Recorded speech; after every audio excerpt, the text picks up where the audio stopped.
Valérie Fernandez et Thomas Huy sont deux universitaires praticiens dans le domaine du management. Ils ont conçu un outil d'aide à la décision dans l'incertain à destination des professionnels, le DMC, le Decision Model Canvas. Cet outil permet aux agents économiques, dans une démarche individuelle ou collective, de prendre des décisions intelligentes et éclairées dans un contexte imprévisible. Le DMC offre deux garanties à celui ou celle qui l'utilise: débiaiser sa prise de décision et intégrer dans sa démarche tous les principaux résultats de la recherche en sciences sociales sur le sujet. Sur un plan pratique, le DMC prend la forme d'un avion en papier qui, une fois déplié, comporte 12 cases. Ces 12 cases renvoient aux 12 questions essentielles que toutes les personnes devraient se poser lorsqu'elles réalisent un projet dans un environnement instable, imprévisible, incertain.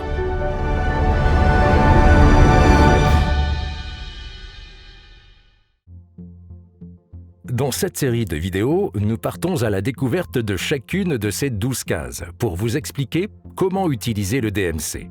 À ce stade, nous avons déjà abordé la partie gauche du DMC, qui permet de clarifier les intentions des porteurs de projet, ainsi que les conclusions de la phase d'exploration présentées dans les 3 premières cases de la partie droite de l'outil.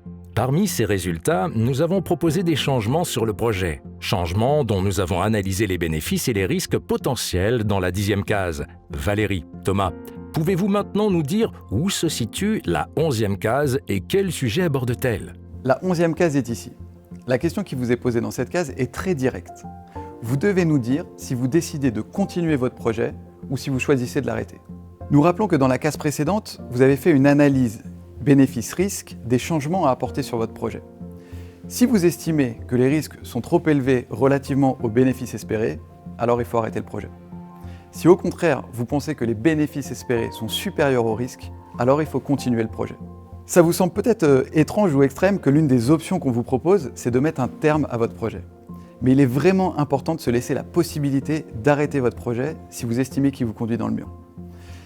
Savoir arrêter un projet, savoir tuer un projet, c'est une qualité essentielle et malheureusement assez peu répandue dans les organisations.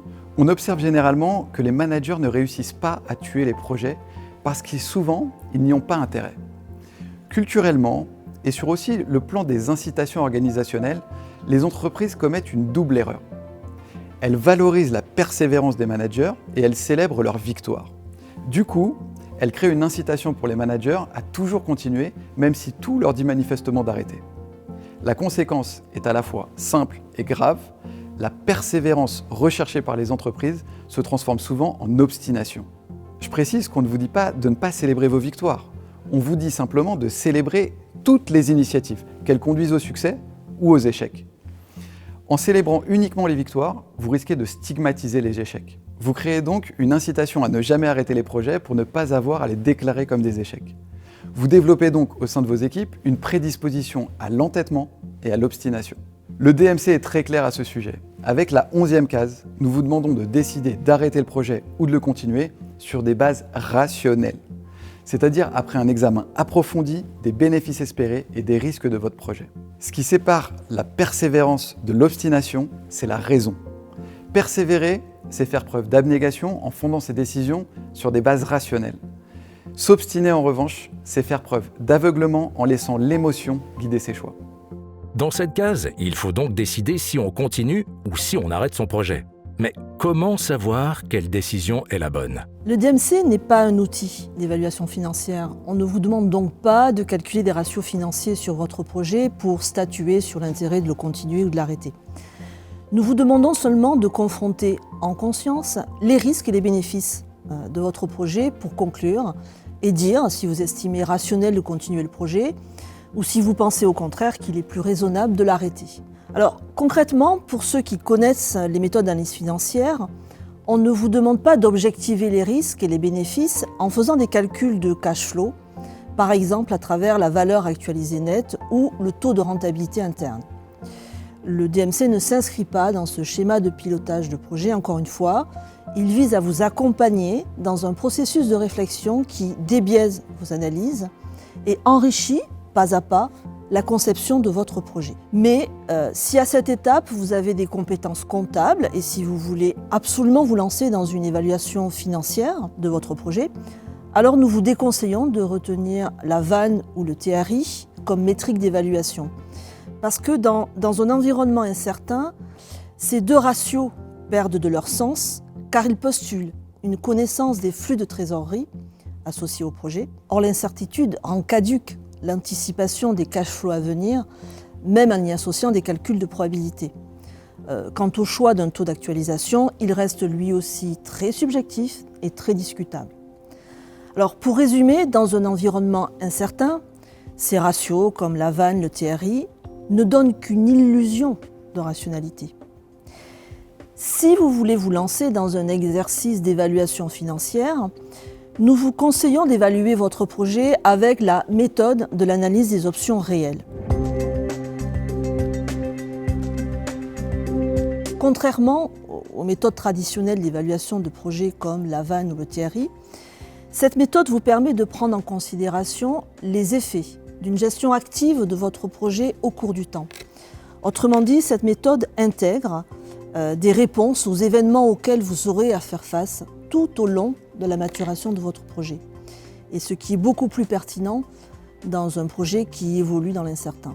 Par exemple, si vous considérez qu'il existe une possibilité de revendre certains actifs que vous auriez acquis pendant votre projet, vous pouvez intégrer ça dans votre calcul d'options avec ce qu'on appelle des options d'abandon. Si la réussite de votre projet dépend aussi du fait qu'il réussisse à passer plusieurs étapes avec des jalons du type une décision va être prise de go, no go, vous pouvez aussi prendre en considération cette caractéristique singulière de votre projet en intégrant dans votre calcul d'évaluation des options ce qu'on appelle des options composées. Par ailleurs, si vous souhaitez vous laisser la possibilité de passer votre projet à l'échelle en fonction de certains critères, vous pouvez aussi le faire en intégrant dans votre calcul d'évaluation des options ce qu'on appelle des options de croissance ou des options de changement d'échelle. Cette méthode d'évaluation des projets par une analyse des options réelles est directement inspirée des méthodes utilisées en finance de marché. Les formules sont d'ailleurs dérivées des travaux de Black, Scholes et Merton, qui ont obtenu le prix Nobel d'économie en 1997 pour leurs travaux sur le prix des options financières. Mais encore une fois, si vous n'êtes pas familier de ce genre de calcul, ne vous lancez pas dans un tel travail. Et de toute façon, l'enjeu du DMC n'est pas là. À ce stade, que vous fassiez une évaluation financière ou pas de votre projet, vous vous demandez sûrement quelle est la bonne décision. Arrêter le projet ou bien le continuer. J'attire votre attention sur le fait que décider, c'est bien plus que choisir. Choisir, ça consiste simplement à sélectionner une option parmi un champ des possibles. Décider, en revanche, ça englobe tout le processus amont qui vous a mis en position de pouvoir trancher parmi les différentes options. Autrement dit, dans la 11e case du DMC, on vous demande simplement de faire un choix, arrêter le projet ou le continuer. Mais c'est le DMC tout entier qui vous a permis de bien décider. Pour reprendre les travaux d'Herbert Simon, on pourrait dire que dans cette 11e case du DMC, vous devez vous contenter de faire un choix en sollicitant votre rationalité substantive. Autrement dit, il vous suffit de revêtir les habits de l'homo economicus et d'identifier en substance l'alternative la plus pertinente, en l'occurrence, arrêter le projet ou le continuer.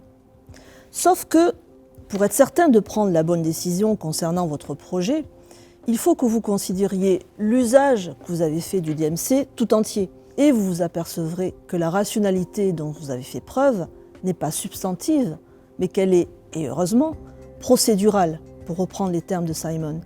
C'est-à-dire qu'en utilisant le DMC et en le faisant tourner plusieurs fois, vous suivez un processus de décision rationnelle qui vous permet d'évaluer de manière séquentielle les alternatives au fur et à mesure de leur découverte. Pour faire simple, oui, vous allez faire le bon choix dans la case 11 du DMC si vous évaluez correctement les risques et les bénéfices de chacune des options, continuer le projet ou l'arrêter. Et oui, vous allez prendre la bonne décision, pas le choix, la bonne décision concernant votre projet si vous manipulez correctement l'ensemble du DMC, parce qu'en faisant ça, vous avez la garantie que vous allez faire preuve d'une grande rationalité procédurale. Pour résumer, dans cette case, il faut décider si on continue ou si on arrête son projet. L'idée est de choisir en analysant de manière subjective le rapport bénéfice-risque. Si on décide d'utiliser une méthode d'analyse objective, il faut alors éviter les méthodes classiques comme la VAN ou le TRI et privilégier une analyse des options réelles. Maintenant que vous avez compris tous les concepts cachés derrière cette 11e case, il est temps de passer en mode atelier et de mettre en pratique ce que vous avez appris. Rappelons pour commencer qu'au départ, on voulait concevoir une série de vidéos sur le thème de l'incertitude.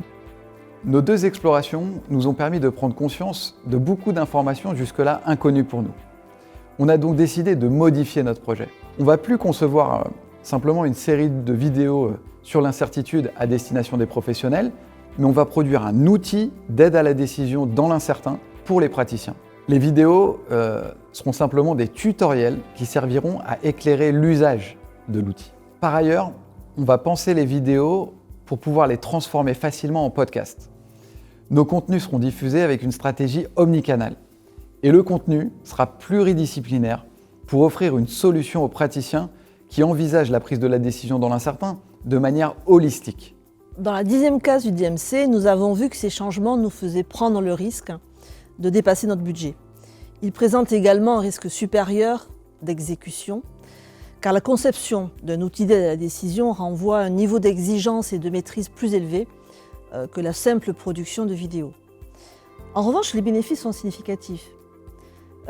On n'est plus seulement dans la transmission de connaissances, mais dans un dispositif qui permet l'auto-apprentissage pour celui qui le manipule. Le produit est plus original et permet d'envisager des programmes d'accompagnement en entreprise.